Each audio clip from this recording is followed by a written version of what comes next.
En premier lieu, il y a d'abord eu une campagne de diagnostic archéologique qui a été effectuée, qui a été menée par l'INRAP, dirigée par Sophie Defaille, et qui avait fait un certain nombre de tranchées, tranchées linéaires qui disposaient sur tout ce tracé.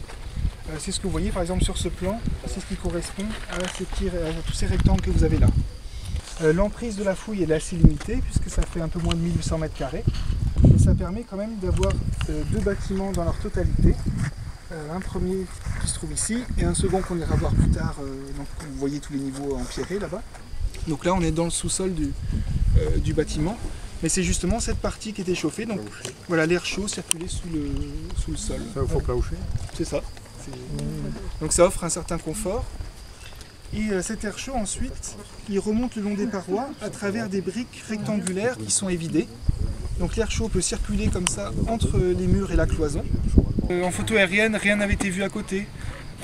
Après, c'est pas forcément un grand bâtiment de 100 m² de long, enfin 100 mètres de long, comme les plus grandes villas qu'on connaît dans la région. Ça peut être quelque chose de plus modeste quand même. On a souvent une évolution entre l'époque gauloise et la conquête, où on a une transformation des matériaux employés, soit une construction en dur par exemple, on passe de matériaux périssables à une construction en dur. Et aussi donc un déplacement des centres d'habitat. Il y avait souvent des fermes indigènes avant, délimitées par des fossés souvent, ensuite qui se transforment en petites villas mais qui ne sont pas forcément de grandes dimensions. Il n'y a pas forcément un bâtiment thermal dans la partie résidentielle, ça peut être juste une petite bâtisse à côté. Mais donc encore une fois, là on est vraiment dans le cadre de l'archéologie préventive. Donc c'est frustrant, on doit rester dans l'emprise des travaux, on ne peut pas aller voir plus loin. On manque, voilà, il manque l'habitation principale. Donc elle est forcément soit à droite, soit à gauche. A priori. Ou alors il faut imaginer que ça, c'est pas une grange, c'est pas utilisé pour l'agriculture, mais que c'est un habitat. J'habite Vendeuvre-du-Poitou, je fais partie des amis de la Palue.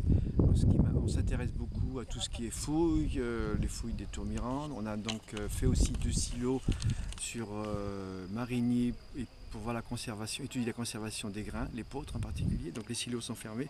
Moi, ce qui m'intéresse, c'est comment les Gallo-Romains ont habité dans les zones humides et à quel moment ils se sont installés et comment ils se sont installés. Est-ce qu'ils ont fait des fossés de drainage à cette époque-là? Donc on avait 40 jours au total, donc on va déjà finir notre campagne, essayer de comprendre, si possible de tout comprendre sur le site.